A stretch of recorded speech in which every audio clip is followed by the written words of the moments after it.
নমস্কার, কেমন আছেন সবাই? কৃষ্ণা দাস ব্লগের আরও একটি নতুন ভিডিওতে আপনাদের স্বাগত জানাচ্ছি। জীবনটা বড়ই অদ্ভুত।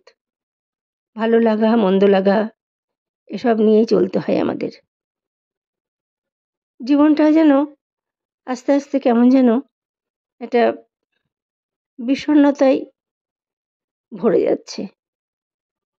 সেই রোজ নামচা, সকাল থেকে ঘুম থেকে ওঠা, আবার ঘুমোতে যাওয়া, আবার ঘুম থেকে উঠে আবার খাওয়া দাওয়া, আবার ঘুমোতে যাওয়া।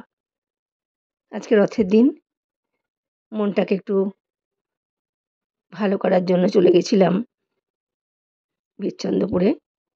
সে রথের ছবি, ভিডিও আগেই পোস্ট করেছি। এটা ইস্কনের। অনেক বেশি ভিডিও বড় হয়ে যাবে বলে ছোট করে দিয়েছি। তো সকলেই তো কম বেশি বীরচন্দ্রপুর দেখেছেন, তাই সেই সম্পর্কে আর কিছু বলবো না, বলবো নিজের সম্পর্কে।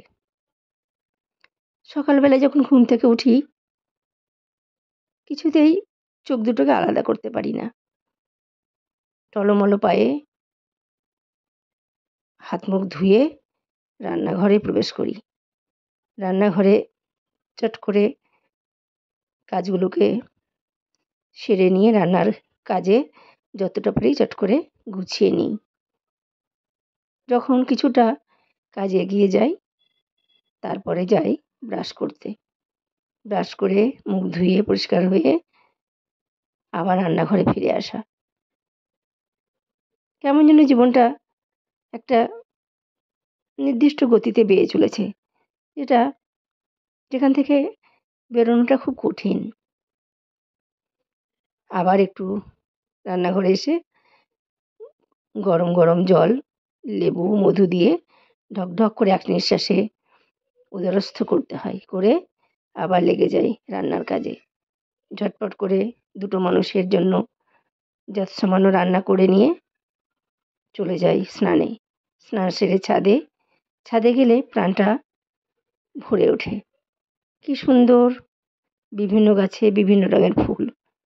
কোনোটা লাল, কোনোটা হলুদ, কোনোটা গোলাপি, কোনোটা সাদা, সবুজে সবুজ। অসাধারণ সুন্দর লাগে। মনে হয় ঘণ্টাখানেক এখানে বসে এদের সাথেই কথা বলি। কথা বলার লোকজন ক্রমশ কমে আসছে। কারোর সঙ্গে মন ভরে ২ ঘন্টা কথা, ১ ঘন্টা কথা বলতে পারি না। এত কাজের চাপ, প্রত্যেকের কাজের চাপ। প্রতিটা মানুষ জীবনে ব্যস্ত। কারো প্রয়োজন ছাড়া কেউ কাউকে কথা বলা, ফোন করা, যাওয়া আসা কোনোটাই যেন হয়ে ওঠে না। তারপর ঠাকুর ঘরে ঠাকুর সেবা করে, গোপাল সেবা করে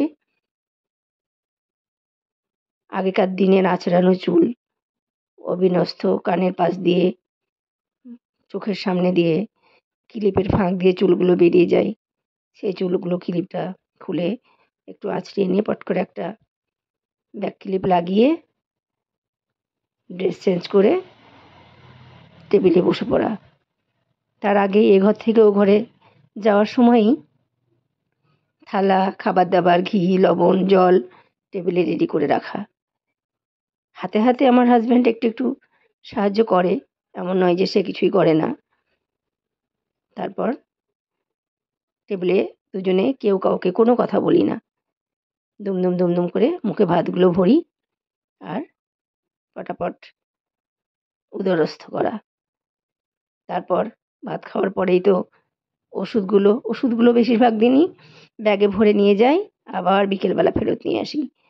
তাই ২ দিন থেকে ভাত খাওয়ার পরেই ওষুধগুলো খেয়ে নিয়ে তবে যাই। তারপরে দুজনে বেরিয়ে গেলাম তালা দিয়ে ঘরে স্কুলে। স্কুলে সারাদিন ভীষণ ভীষণ ভীষণ ভালো কাটে, আনন্দে কাটে। কিন্তু সেই আনন্দেরও ইতি টানতে হয় মোটামুটি ৪:৩০ নাগাদ। তারপর আবার বাড়ি ফেরার কথা। বাড়ি ফেরা, এসে আবার সেই রোজকার মতো জীবনযাপন। এইভাবেই চলে আমাদের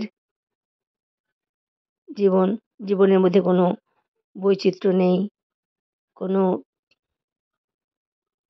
কি বলবো, কেমন যেন চলতে হয় তাই চলা, থাকতে হয় তাই থাকা, খেতে হয় তাই খাওয়া, কোনো প্রাণের স্পন্দন নেই। এইভাবে চলতে চলতে